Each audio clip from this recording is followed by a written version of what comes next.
अस्सलाम वालेकुम। अनोखी कंटेंट 786 के चैनल में मैं आप सब दोस्तों को वेलकम करता हूं। दोस्तों, आज मैं आपको एक सबक आमोज कहानी सुनाने जा रहा हूं। कहानी का नाम है नसीहत। ये दो किस्तों पर मुश्तमिल है। प्यारे दोस्तों, एक दफ़ा का जिक्र है कराची के एक बड़े पुररौनक इलाके में एक लड़का जिसका नाम हामिद था, वो रहा करता था। इसका एक छोटा भाई और एक छोटी बहन थी।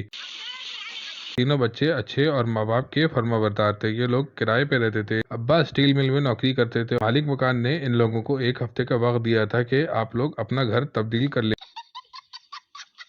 चुनाचे अब्बा की कोशिशों की वजह से 2 दिनों के अंदर अच्छा घर मिल गया। एक हफ्ते से पहले हम सब लोग इस घर में शिफ्ट हो गए। शिफ्ट होने के बाद दोबारा जिंदगी नॉर्मल रूटीन में आ गई।